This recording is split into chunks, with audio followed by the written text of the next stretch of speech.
Welcome to RPG Book Club, the podcast where we play a little bit of a video game and talk about how it makes us feel. I'm Sam Allman. I'm Bernard.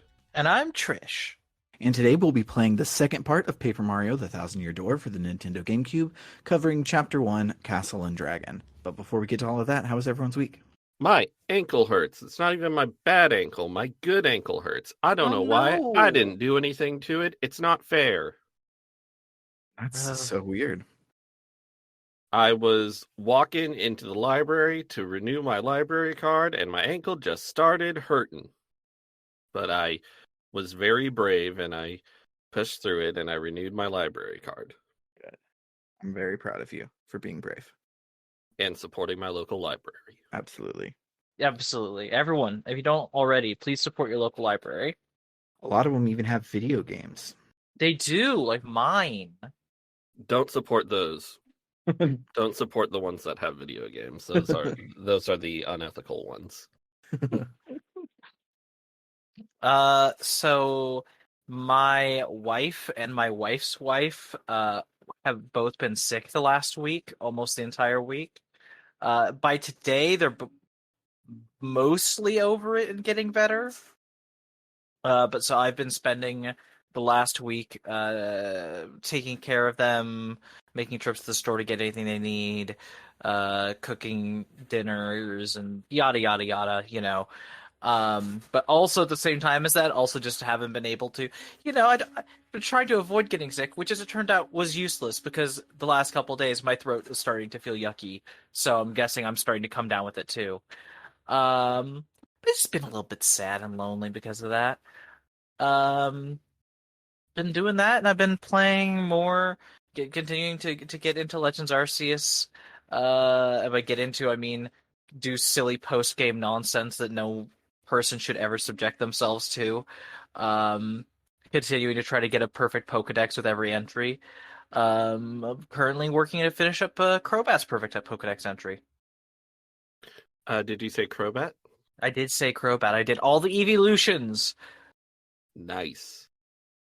And I did the dumb Zubat one, which can I just complain about when you go to look something up, like, oh, hey, how do I do this? Like, what's going on with this in the game? And you find, oh, here's the answer. And you're like, cool. And you try that, and you try it, and you try it, and it doesn't work. And then you double check again, and you scroll down, and you see someone replied to what you saw and said, hey, that's actually not true. This is the thing you should be doing. Mm-hmm. And it's like, you told me someone would just tell lies on the internet? Yeah, I hate that with IT forums because I'll Google an error at work, and they're just like, oh dude, all you got to do is reset the continuum transfunctioner and then your FlexNarcs will be working. And I'll be like, awesome, great. So I do that, and it's not working. I'm like, oh no, what's the matter? And I look, and they're like, dude, you don't have to do that. You just have to turn it off and turn it back on again. And I'm like, oh, cool. Thanks. I wasted, because I do those things connected to somebody's computer, so they're like sitting back and watching me click stuff, and I just waste their time, and it's not fun. I like Crobat. I do too. Crobat's very nice. Mm-hmm. I like Crobat way better than the other two. Agreed. I don't like as much the one of the things you need to do for Crobat is specifically catch them while they're in the air, which there is one spot in the game where there is a Crobat in the air, and the mechanics of catching a flying Pokemon in Legends Arceus are really annoying, and it's really easy to just burn 20 of like the jet balls or whatever trying to catch one, and it just feels bad. The physics of it feel weird. I never got far enough for that. I never will get far enough for that. Yeah, that's one of the games that I want to get back to because I've heard nothing but good things. But the list of games that I need to get back to are getting longer and longer, and I keep playing stupider and stupider fan-translated Super NES RPGs in my free time. You don't have to get back to any game. That's true. They're fake. Mm-hmm. But speaking of games that I got back to, I played some more Rebirth this week, and I am currently in Junon proper, about to go out and do the parade. But the coolest thing happened while I was playing this week. Oh, I was please tell I us. was out doing mini games, right? I was just doing little mini game quests. Like there's a quest to play the card game, and I really like the card game. I wish they would spin it off, but not make it multiplayer. They just would like give me a whole bunch of give me a Yu-Gi-Oh GBA game, but with Queen's Blood. That's what I want. But so I was playing it, and then when I finished a match, the screen gets all like staticky and cuts in and cuts out, and then it cuts to this guy going crazy in a cell talking about, no, I can't let the secret get out, the true secret about Queen's blood. And then it cuts back to Cloud like holding his head like, what's going on? And I'm like, even the mini game quest line is Final Fantasy VII remaked all over it. It's so hilarious and amazing, and I had a giant smile on my face the entire rest of the night that I was playing. It's so good. I love Final Fantasy VII Rebirth. I love Queen's Blood. I'm really I glad that love people have video been enjoying games. it. I'm really glad. It makes me the joy it has been bringing to people I know and care about. It's been wonderful. I surprisingly have zero spoilers for this game. Like I'm going so slow and I've seen nobody Ooh. talk about it. So I don't know anything of the disc 3 crazy that's obviously going to happen because that's happened in the last game. So I know nothing about it whatsoever besides of course the part that starts at the very very beginning of the game. So I'm excited to see where it goes. But I've just been trying to do all the world data in Gongaga, which is annoying because the Gongaga region is annoying to navigate, as anyone who has played the game will tell you. But the music there is good. yeah, I didn't finish the world data for the Junon area. I did all the side quests, but I didn't go do all of the map icons because the monster intel, they were all kicking my ass. So I was like, fuck you, I don't want to do A that lot of the anyways. monster intel fights are pretty hard. Yeah, and I also I hate that I look at the map and it's like you are 50 feet away from your destination. And I'm like, cool, awesome. And then I trek like 17 miles to go to the other side of the mountain to climb up and get it. And it just it's not fun. But the black chocobo is cute, and I like the way that he climbs mountains. Yes. But other than that, I've just been hyper focused on a new hobby and done nothing else for the entire week. I know the feeling. Except for play Super Mario. Nope, that's not it. Paper That's Mario, not it. Thousand Year Door. That's not it, Chief. Nope. Super Paper Mario, the 1,000 Year Sticker Splash. Splash. Colon the Origami King. uh, but yeah, let's listen to some music and then we'll talk about this. We'll talk about Mario. That's what we'll do.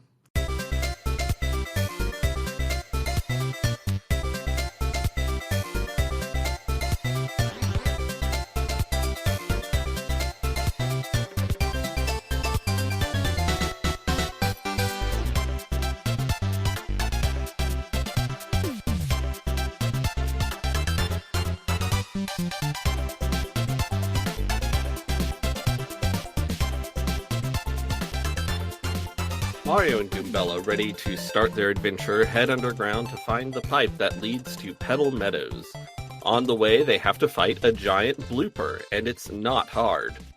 They find the pipe, take the pipe, and Chapter 1, Castle and Dragon.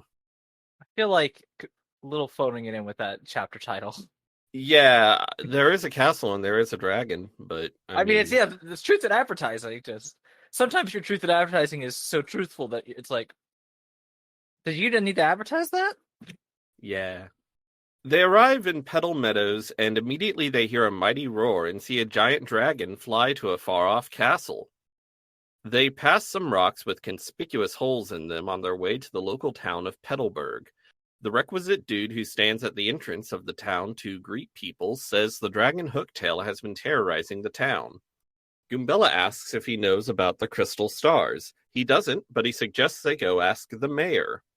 So Mario and Goombella go to talk to the extremely old mayor of Petalburg, who says the enormous ornery dragon Hooktail has the crystal star they're looking for. The mayor says they'll need to take a secret pipe near the village to find some stone keys in order to reach Hooktail's castle. On the way out of town, Mario gets an email. I guess that's going to be a thing in this game. Not just an email on the Game Boy Advance SP. Yeah, I love how, like in Luigi's Mansion, you have the Game Boy horror and stuff. Mm-hmm. It's great. I don't remember what the email says because in the video I'm watching to write my summary, they don't read it. But I think it was just like explaining that you can, in fact, get emails. That's right. Yeah, it was like a thing about that. There's going to be a newsletter for Rogueport that you're going to be getting bits of throughout the game, and it was kind of letting you know about that. And then also, it was an email from Professor Franklin being like, "Hey, emails exist. Technology is amazing." Yeah, I Shorts love are that. comfy and easy to wear." I love that you get it on the Game Boy Advance SP because Nintendo legitimately tried to make the Game Boy and then the Game Boy Color and then the Game Boy Advance and then the Game Boy Advance SP into a personal digital assistant, and it never ever worked. And so they're living their dream in Paper Mario: The Thousand Year Door. It's finally working. Mario and Goombella head to the town gate where a clothes-wearing Koopa named Koops calls out to them. He says he's heard they're traveling to Hooktail's castle and he has a favor to ask. Then he's like, no, never mind, bye, and runs off. Mario and Goombella are a little weirded out, but continue on their way. They find a fortress outside town where they have to fight bad guys who are impervious to regular attacks. Luckily, there are POW blocks hidden right before each fight, which make quick work of them. At the end of the fortress, they find a thwomp. It says that if Mario wants the stone keys, he must compete against him. But if Mario fails, he'll suffer a terrible fate. That means it's time for a quiz show. Answer 5 questions right, and you win. Answer 3 wrong, and you suffer cruel punishment. You want to know what the cruel punishment is? Oh, I know what it is. I saw, You but you can say what it is. Oh, okay. I'd never failed it before, so I did. The cruel punishment is fighting 3 clefs, like normal clefs, like with the spikes on them, which this early in the game would be very difficult if you didn't just use a POW block on him. Mm-hmm. Which I didn't. I actually used up all my POW blocks getting here because there are several enemies that require POW blocks. There's literally no other way to fight them. Yep. So I just had to fight them with the power smash badge and do my best.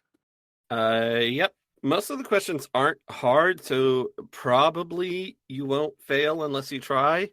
But yeah, if you fail, you have to fight a bunch of clefs, and they're hard. The only hard one I had was like, how much do these 2 items cost at the Petalburg item store, which I didn't go into because I loaded up in Rogueport before I left, and I'm like, who knows? Could be anything. I was like, what the fuck is with that question?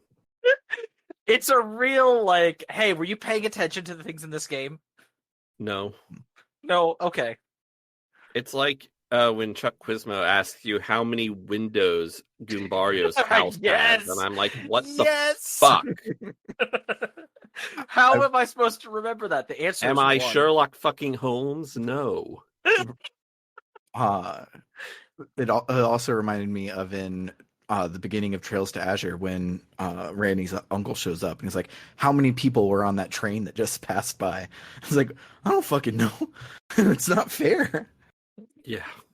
And then if you don't know how many people are on the train, you have to fight 3 clefs. Either way, the thwomp admits defeat and reveals a secret pipe which leads to some sewers, where Mario and Goombella find the stone keys, along with a lot of fuzzies. They return to Petalburg on their way back to the conspicuous stones from before, and again they run into Koops. The nervous young Koopa says he wants to go with Mario to fight Hooktail. He says his father went off to battle Hooktail long ago and never came back.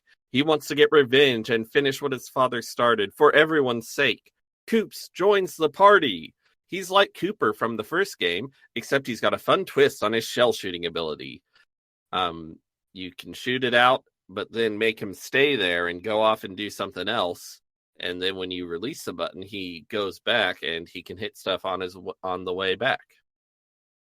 It's cool. It's useful for puzzles. Yes. Coops' girlfriend, Koopy Koo, walks up. God, I love her. She says he doesn't have to go off and do something so dangerous, and she just wants to be with him. And he's such a weakling and crybaby. What can he do anyway? And I'm like, wow. She's really terrible. She honestly, I don't listen. I love this game so much. I do feel like it was copying his own homework a bit because I'm like, isn't this basically just Lackalester's girlfriend from the last game? Like, very similar vibes and design, except different kind of Koopa. Coop stands his ground and insists on going with Mario.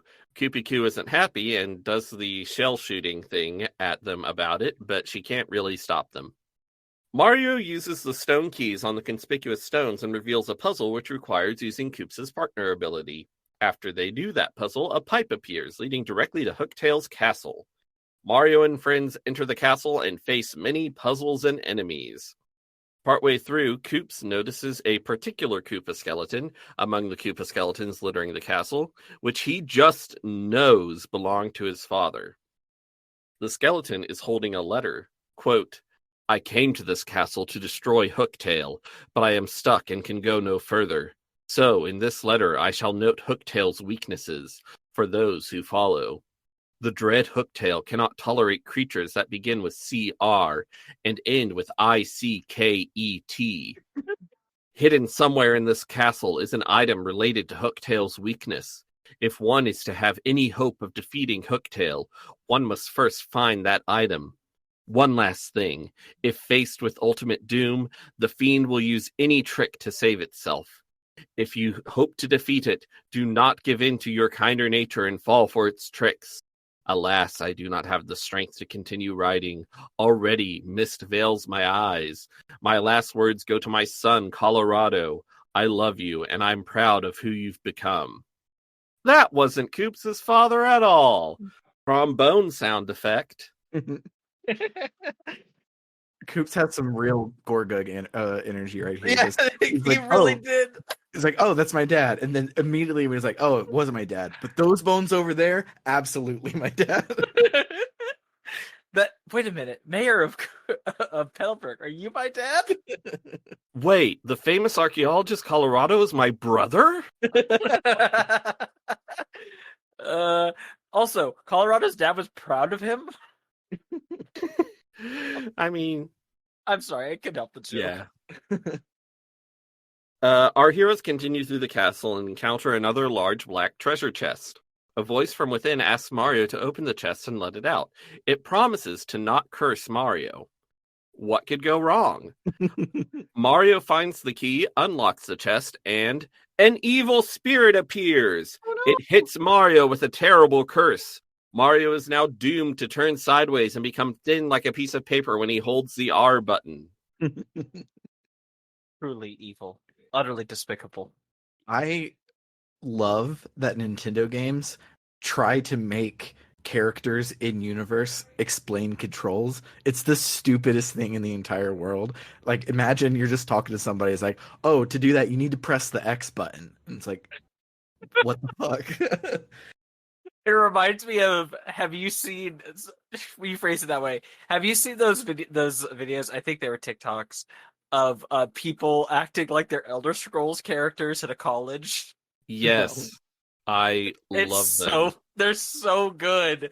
It's just amazing seeing people really put all their acting ability into emulating weird, wonky Bethesda physics. They're just walking around the boys' dorm being Elder Scrolls characters. It's really good. I'll have to look that up. It sounds amazing. Have you seen the new assignment on Blackboard? They're trying to kill us.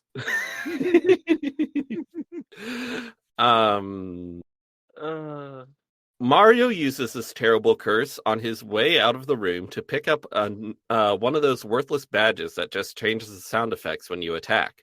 Whoever used those, what a piece of junk. We put the badge away and forget about it. Mario and friends continue on and find a room filled with treasure chests and a glamorous phantom thief named Miss Mouse. Oh, Miss Mouse! The partner Mario currently has out tells her that she's not getting the crystal star before them, and she's like, oh, interesting. I guess I'll let you have the crystal star since you were searching for it first. She smooches Mario and says somewhere in the castle is a badge that will help us beat Hooktail, and then she jumps out the window. If you have Goombella out for this, she calls her a floozy. I love Gimbella. I do too. I've also been keeping track on the Discord and share. Actually, I haven't shared all of them on the server, but I've been keeping track of every single time Goombella calls a girl cute. I'm up to I think 4 or 5 so far. Nice. She does it a lot. Interesting. So Miss Mouse said a badge would help us, but we haven't found any badges. Except that sound effects badge. And we know Hooktail can't stand things that begin with CR and end with ICKET. Could that badge's sound effect be? Why, it's just crazy enough to work. Mario and friends reach the top of the castle, where they find the terrible dragon Hooktail. She threatens to eat Mario. Boss battle! When Mario attacks with the sound effects badge equipped, his attacks make cricket noises, and Hooktail is nauseated by it, weakening her considerably. Huzzah! I don't know what you're talking about. I beat her up without using such a badge. You're weird. So for no reason. Good for you. So because they're a free badge, I'm always just like, why not? I'll put them on. And when I was using it, it didn't sound like crickets to me. It sounded like a frog, like a frog or springs or something. And so I didn't think I had solved the puzzle of this dungeon. And I get to the top, I'm like, I never found a cricket. There's nothing in here. And so I left all the way to the bottom, and then I'm like, I don't feel like actually looking. And so then I walked all the way back up to the top, and I was like, I'll just fight him without it. It's no big deal. And so I get to the boss fight, and I do my first attack, and then she's like, "Oh no, the crickets!" I'm like, "Oh, that's what that was. Okay, cool. I did it." It's honestly so clever. I love it. Apparently, in other versions of the game, including the original Japanese one, her weakness is frogs. Oh. Yeah, no, so that does sound more like a frog than a cricket. Interesting. Why'd they change that? I don't know. She says she got an upset stomach while eating a cricket, and maybe they didn't want people to think about eating frogs because frogs are cute. Maybe. They are cute. Frogs are very cute. The crickets are cute too. I don't know about that. Mario and friends start kicking Hooktail's ass, and she quickly starts to plead with them to be merciful.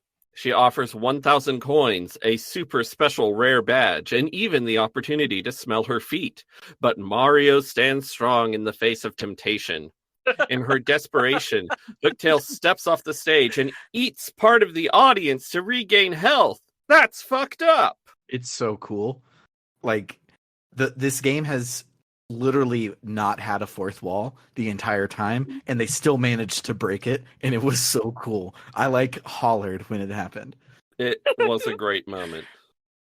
Yes. It's such a good first chapter boss fight.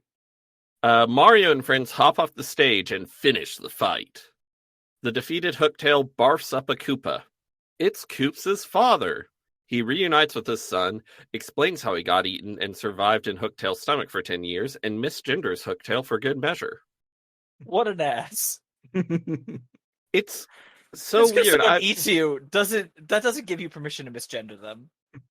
So I'm pretty sure that is the only text box in the game that refers to Hooktail with a gendered pronoun, but I was looking on the Paper Mario wiki because I was like, I thought Hooktail was she, and There are several places that do refer to her with the correct pronouns. Yeah, it said something like in the some language that's not English localization, she's referred to as male, and I was like, but she was just referred to as male in this one. I'm confused, but whatever. Pretty Yeah. sure canonically it's a girl dragon. Yeah. Yes. She has 3 cute blonde pigtails. I don't know what else you want. After hearing that Mario is looking for the crystal star, he's like, oh, that must be this shiny thing I found in Hooktail's belly. Mario acquires the first crystal star. But where could Princess Peach be? We cut to some sort of crazy sci-fi room where 2 of those weird-looking dudes from the beginning of the game escort Peach to their leader, Sir Grotus, the weirdest looking of them all. Grotus demands to know where the map that Peach had is. Peach says she doesn't know. Grotus threatens her, saying that X-Nauts are not all rainbows and lollipops. An X-Naut appears on a screen and does the Wakanda Forever salute, and reports that someone else is after the crystal stars and defeated the hooktail creature. He describes the mustachioed man searching for the stars, and Peach says Mario's name like an idiot. Grotus says they'll find this Mario and has Peach taken away. He turns to Lord Crump, who has been standing there this whole time, and says that if Mario has the map, he'll likely head for the Bogley Woods next.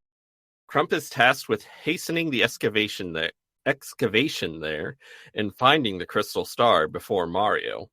Grotus summons the Shadow Sirens, a trio of ghostly figures. Their apparent leader, Beldam, and Grotus argue for a bit about the Sirens failing to get the map before. In the end, Grotus tasks the Sirens with finding and stopping Mario. Meanwhile, Peach is stuck in a drab room, kidnapped again. Weirdly, though, the bathroom has a lovely shower. Peach takes a shower, and then she has a very cute pigtail just for a second, and I love it. It's so cute. Ponytail Peach is canon. It's the real Peach for me. Agreed. Yes. The ponytail looks so good on her, it's criminal. When she steps out of the bathroom, the door to the room she's trapped in opens by itself. Weird. She steps outside the room and finds another door which opens. Inside is a giant supercomputer. It introduces itself as Tech, a flawless computer created by Sir Grotus. Peach asks why it let her in here. Tech says that it saw Peach taking a shower and got a boner. I mean, not in so many words, but yeah. Tech says it had an unusual reaction to seeing Peach earlier and nearly overheated. It says it must learn the meaning of this malfunction.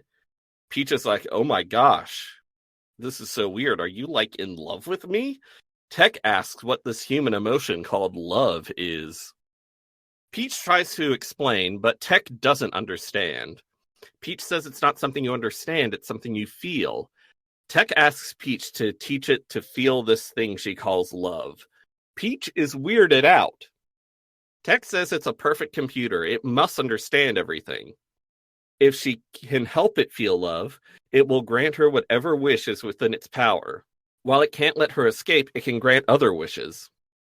Peach is like, well, can I contact someone? Tech agrees to let her send an email. Peach types it out on his keyboard, and he probably gets off on that, and she sends the email. Tech says she may return to her room for now. Peach leaves. That was weird. That was weird. Meanwhile, Bowser arrives home to his castle. Cammy has called for him, it seems. She reports that Mario went to Rogueport and is hunting for an amazing treasure. Bowser decides he wants the treasure. Cammy says she'll keep researching the treasure and asks if Bowser likes fried eggs. Obviously he does, but he's not thrilled when he learns Cammy was asking because she was planning a picnic, which fried eggs for a picnic is a weird choice. Yeah. A Magic Koopa walks in and reports that Princess Peach has been kidnapped in Rogueport. Bowser is furious. That's his thing. He states his determination to go to Rogueport right now. He hops in his clown car and zooms right through the wall of his castle. Cammy follows on her broom. We will find out what happens next week. But first, some more music, and then our memorable moments.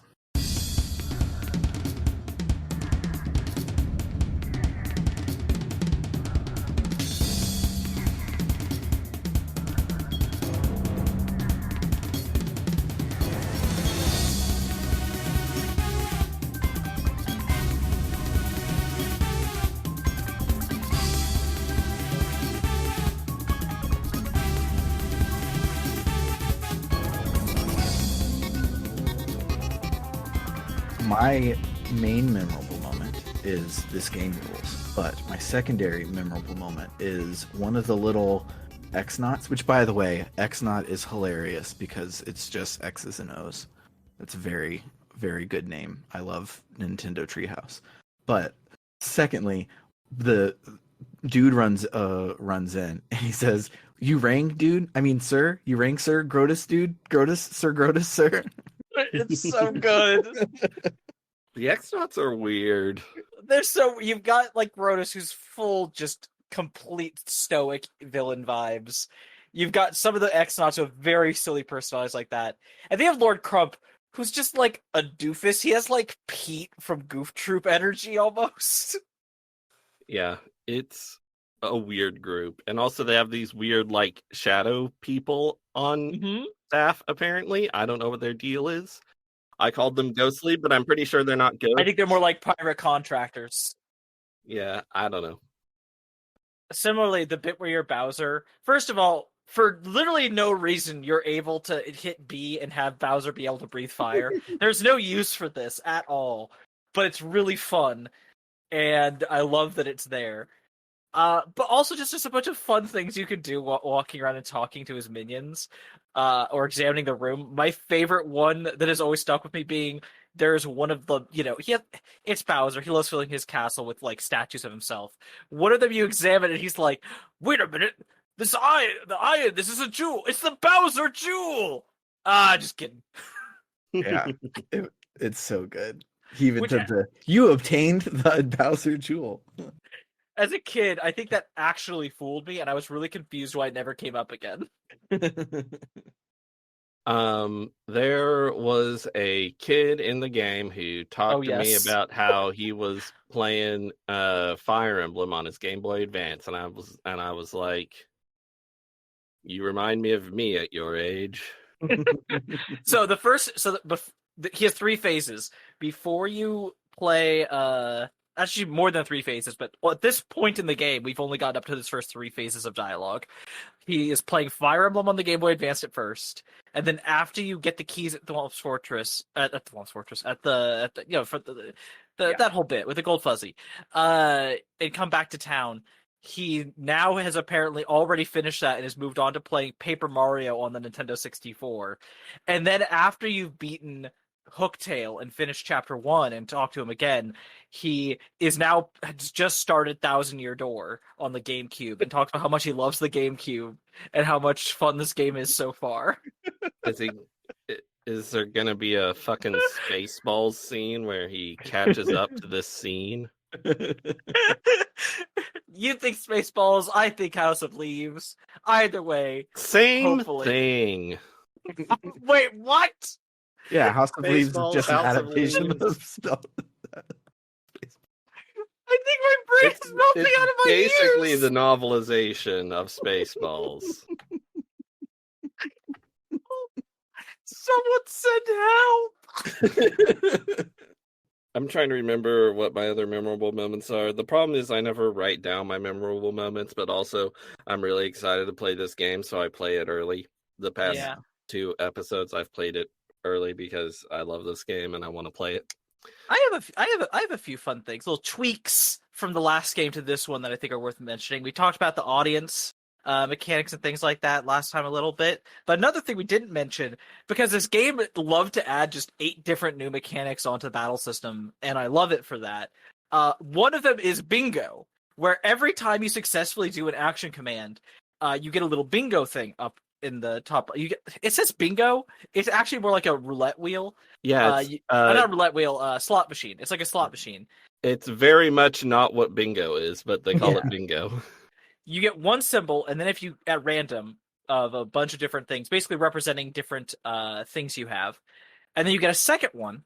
And if those match, and then you get a third action command, you will get a slot machine thing of hoping you get the third one. And if you do, whatever that is, it'll refill completely, and you get a big bingo. You get a health refill, FP refill, star power refill, or if you get the stars, what are they called Shine from sprites. Shine Sprite? Thank you. If you get Shine Sprite, that's just max everything. And no matter what you get, it completely fills the audience to bursting for the rest of the fight.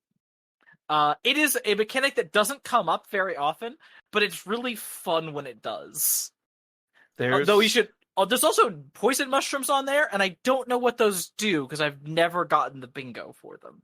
Yeah, I'm scared of those. I'm also scared of those. The other mechanic, which I wasn't even aware of until I was watching someone play through this game, was doing a let's play of it recently-ish, and they came across a mechanic that I didn't pay attention to.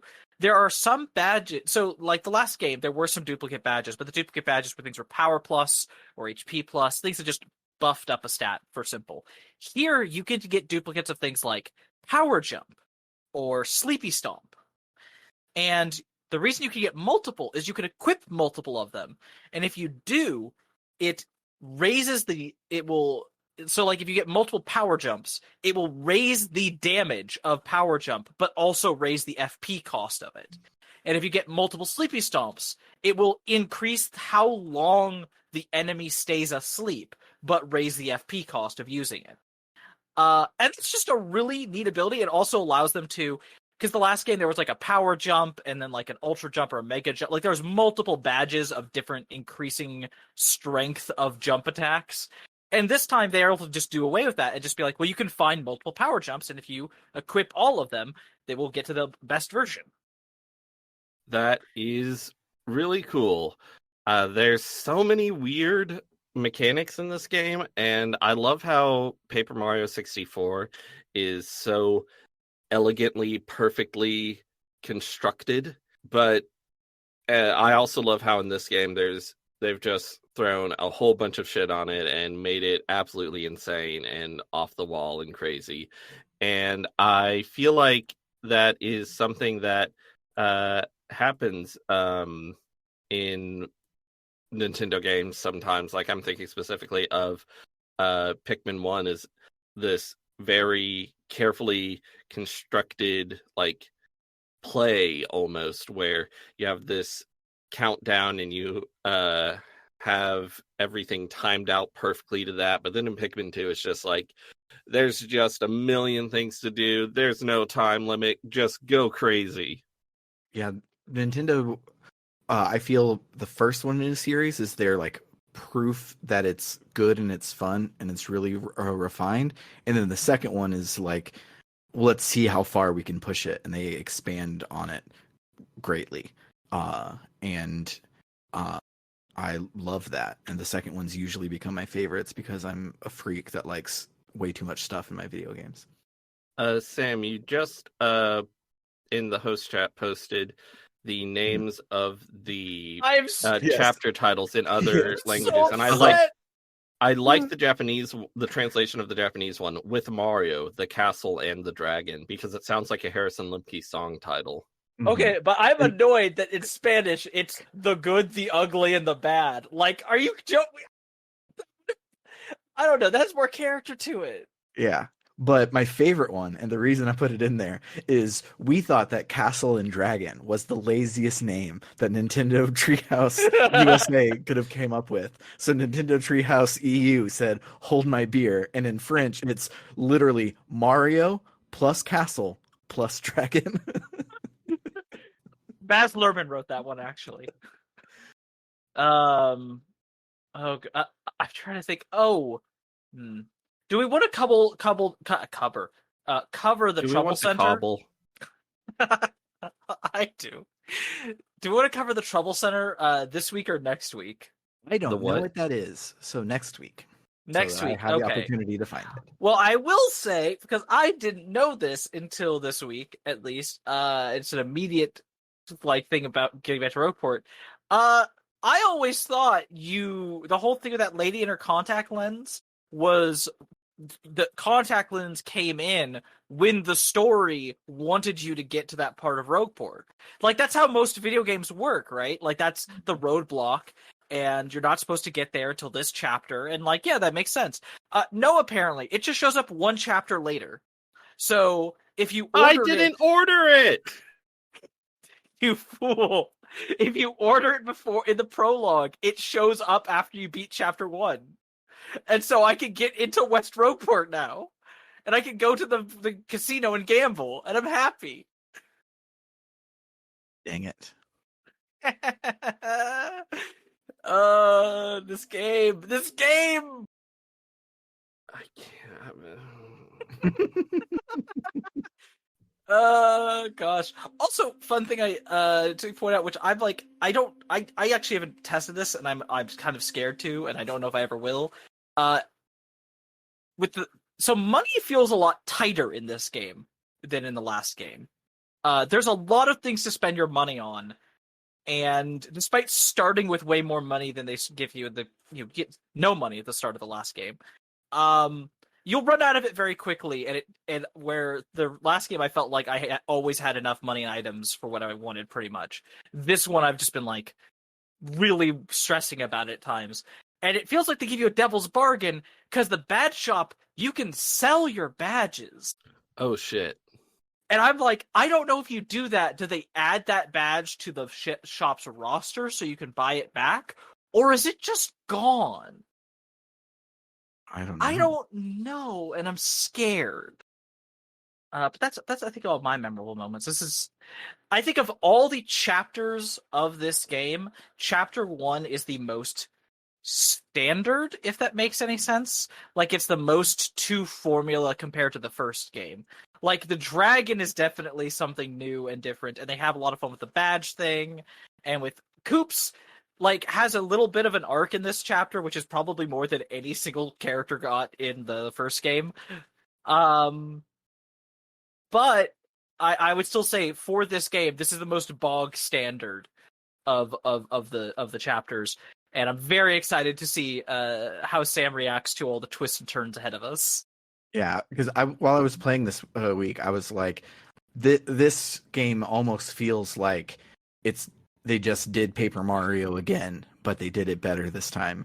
Mm-hmm. But I'm glad to see that the Socceroos was a distraction, and the rest of it is going to go. Surely, absolutely. I was doing the light reference, and because Trish hates Homestuck, I was trying to slide it in.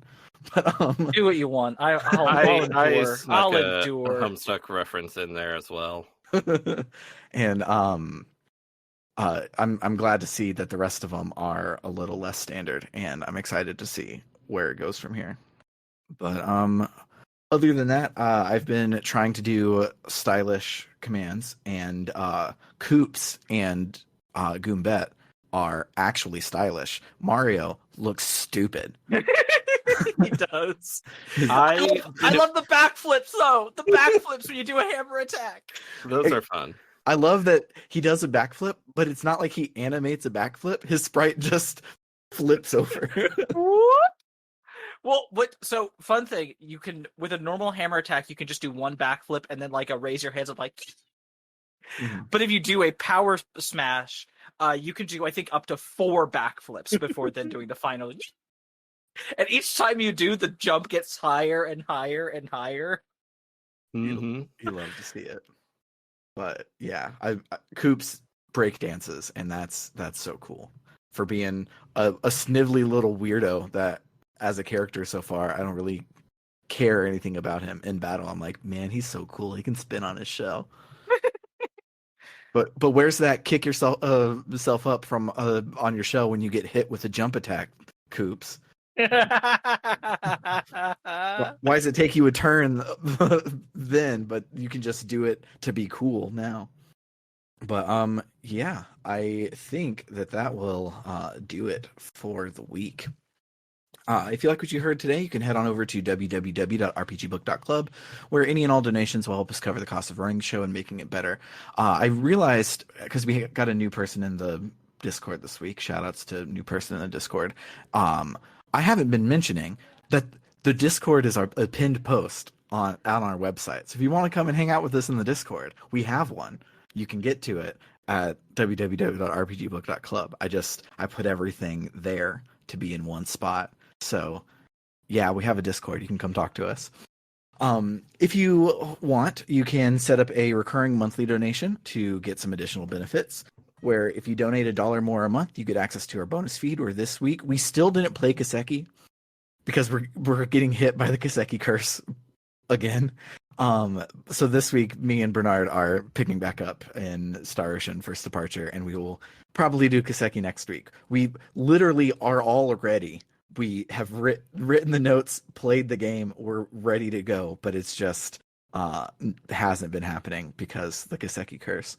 I did a calculation the other day of like what would it have been like if we actually maintained weekly to on Book Club no Kaseki, and we would not only be caught up, we would have had enough time to play every other Legend of Heroes game.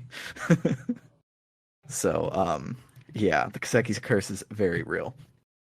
You will also get access to our polls to decide what game we play next on the main feed. Our next game is already decided. We're playing Persona 3 Reload as a little 5-year anniversary celebration. But then after that, we'll have another poll. If you donate $5 or more a month, we'll also shout your name at the end of every episode, just like this. Shoutouts to Cerebral Wind, It's Clear Time, Frost Terror, Dragon Slayer 19, Florist, Keldron, Freddy Rodriguez, Aaron524, and JFro Prime. And then finally, if you love us so much that you want to donate $20 or more a month, you also get to make me say a sentence of your choosing, either to plug something or just make me say something. Shouts to El Tantavi, who wants you to check out aftermath.site, a worker-owned, reader-supported news site covering video games, the internet, and the cultures that surround them. And then shoutouts to Vimke, who did me a solid and gave me some things that I could shout out about Legend of Gaia tonight. And fun fact, Legend of Legaea's main villain has 2 different colored eyes. He has heterochromia. So that's pretty cool. Just like the villain of Final Fantasy X, Yuna. And then shoutouts to Carr, who is a dentist. So he isn't plugging a website, but just your own mouth. And he says to brush your teeth twice a day. Most importantly, the time before you go to bed. For RPG Book Club, I have been Sam Allman. I'm Bernard. And I'm Trish. Toodaloo, folks. Bye-bye.